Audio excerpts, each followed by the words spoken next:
Welcome to the Wealthy Bookshelf.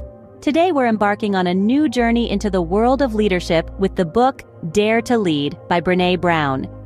Brené Brown is a distinguished research professor at the University of Houston, a 5-time New York Times bestselling author, and a TED Talk sensation. Her innovative work has revolutionized our comprehension of vulnerability, courage, shame, and empathy. Dare to Lead is another demonstration of her skill, a trailblazing book that rethinks leadership and courage.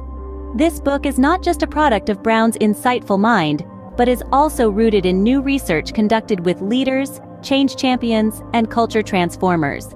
It challenges the traditional wisdom and presents a fresh perspective on what it means to lead. Dare to Lead is not about titles, status, or wielding power, but about having the bravery to step up, make an impact, and dare to lead. With Dare to Lead, Brené Brown invites us to step into the leadership arena and nurture courage within ourselves and our teams. Chapter 1 dives into the concept of rumbling with vulnerability. Brené Brown, a research professor and renowned author, defines vulnerability as uncertainty, risk, and emotional exposure. She emphasizes that it's not about winning or losing, but about having the courage to show up when you can't control the outcome.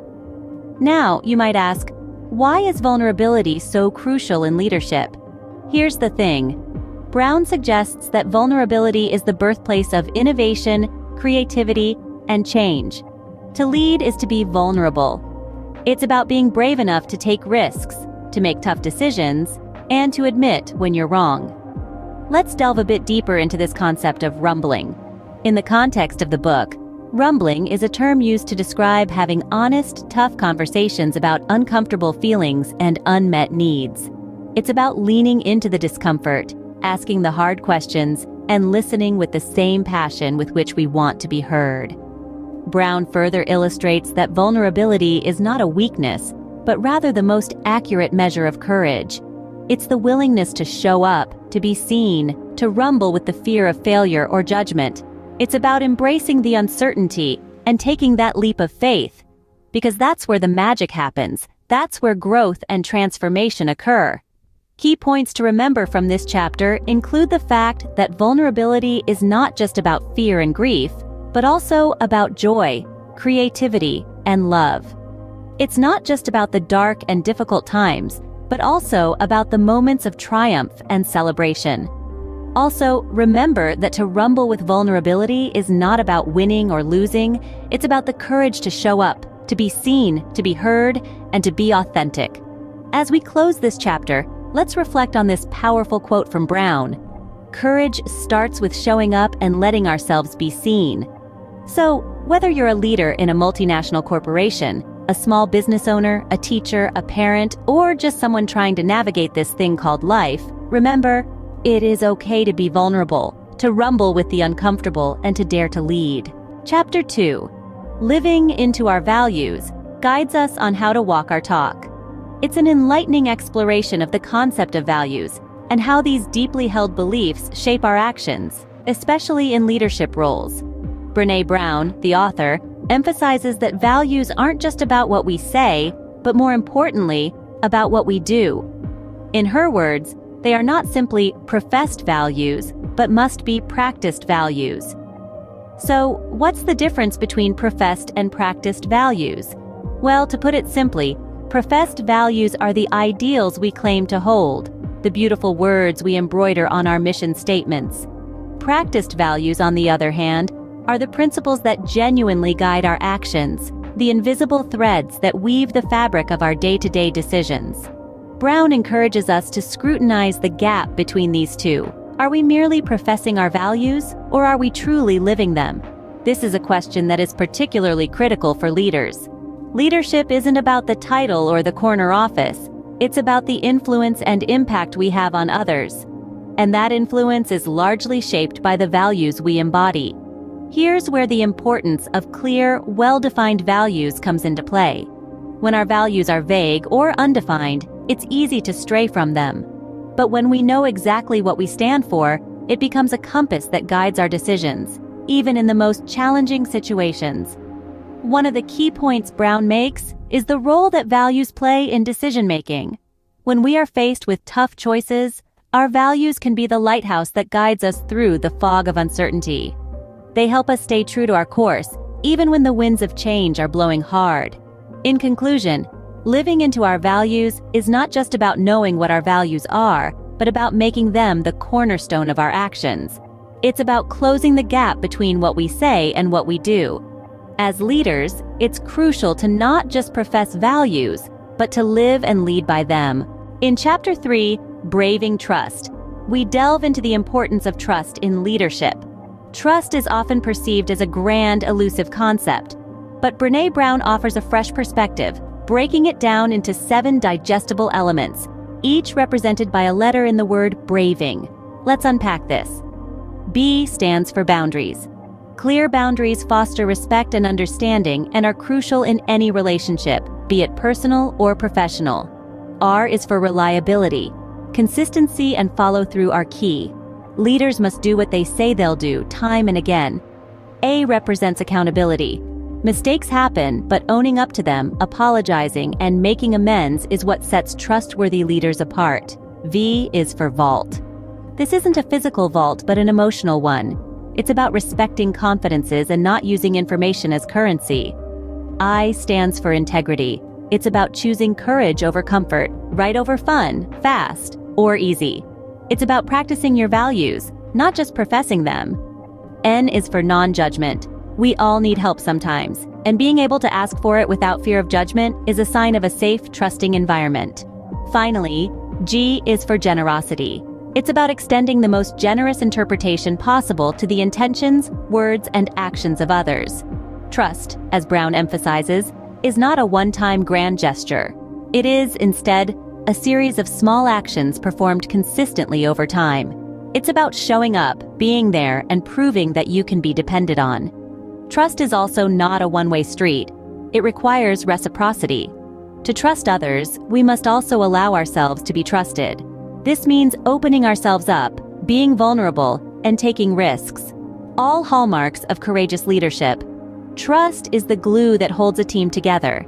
It's the safety net that allows us to take risks and be vulnerable. It's not just about believing in others, but also about believing in ourselves, our capacity to lead, and our ability to cultivate trust in our relationships. Trust is the glue that holds a team together and the safety net that allows us to take risks and be vulnerable. Scene script.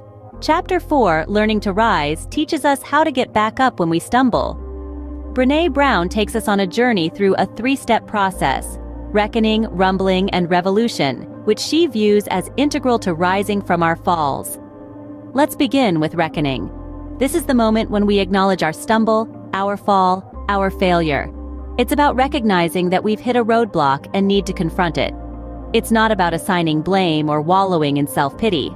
It's about ownership, about acknowledging that we've tripped and that it's time to dust ourselves off. Next, we rumble. Now, this isn't a physical fight, but rather a mental one. We grapple with our emotions, our thoughts, our fears. We dive into the heart of our failure, dissecting it, understanding it. What led to our fall? What could we have done differently? What can we learn from this stumble? It's in this rumble that we find the strength to rise, the knowledge to grow, and the wisdom to prevent future falls. Lastly, we revolutionize. This is the stage of transformation, where we take the lessons from our rumble and apply them to our lives. We change our approach, our mindset, our actions. It's not about forgetting our stumble, but rather using it as a stepping stone towards success. It's about turning our failures into fuel for our growth. Brown emphasizes the importance of owning our stories, of accepting our stumbles as part of our journey. She reminds us that it's not the fall that defines us, but how we rise. Each stumble, each fall, each failure is an opportunity to learn, to grow, to rise. So let's not fear failure. Let's embrace it, learn from it, grow from it. Let's own our stories, our stumbles, our falls. Because it's through these experiences that we become stronger, wiser, better. As leaders, we must be resilient, learn from our mistakes, and always strive to rise. As we close this exploration of Dare to Lead, let us revisit the key points. Let's journey back through the chapters, encapsulating the essence of each one. In the first chapter, Rumbling with Vulnerability, we were introduced to the concept of vulnerability as an essential part of leadership. The idea is not to shy away from uncertainty, risk, and emotional exposure, but rather to embrace them. As leaders, we ought to recognize that vulnerability is not a sign of weakness, but a testament to bravery, the courage to show up when we can't control the outcome. Moving on to the second chapter, Living into Our Values, we delved into the importance of not just knowing our values, but living them. Leaders must embody their values in their actions, creating a culture that reflects these values and encourages others to do the same. It's about walking the talk, not simply talking the talk. Next, we ventured into Braving Trust, the third chapter. Here, we learned that trust is foundational in leadership. It's about being reliable, accountable, and keeping confidences. It's about extending trust to others and earning their trust in return. Trust isn't built overnight. It's a process that requires consistent effort and integrity. In the fourth chapter, Learning to Rise, we discovered the power of resilience in leadership. Leaders must be able to weather storms, to rise after falling. It's about learning from failures, using them as stepping stones to success, rather than seeing them as roadblocks. In summary, Dare to Lead is a call to courage. It emphasizes the importance of vulnerability, living into our values, braving trust, and learning to rise. It teaches us that leadership is more than just a title. It's a journey of continuous growth and learning, a journey that requires courage, vulnerability, and resilience. Remember, as Brené Brown says, leadership is not about titles or the corner office. It's about the willingness to step up, put yourself out there, and lean into courage. As we wrap up our journey through Dare to Lead, we hope that you found value in this exploration and that it inspires you to brave vulnerability, live your values, build trust, and cultivate resilience in your own leadership journey. Leadership, as Brené Brown magnificently puts it, isn't about titles or the corner office. It's about the willingness to step up, put yourself out there, and lean into courage. If this video has resonated with you, sparked an interest, or inspired a change, we would love to hear from you. Engage with us in the comments section below. Share your thoughts, your experiences, your takeaways. How do you plan to dare to lead in your own life? Your insight could be the inspiration someone else needs. If you enjoyed this video, please give it a thumbs up. Your likes let us know that we're providing content that matters to you. Share this video with friends, family, colleagues, anyone you believe could benefit from these insights into leadership. And lastly, if you haven't already, don't forget to hit the subscribe button. By subscribing, you're not just joining a channel, but a community of lifelong learners and leaders. Remember, leadership is a journey, and we're here to journey with you. Thank you for watching, and until next time, dare to lead.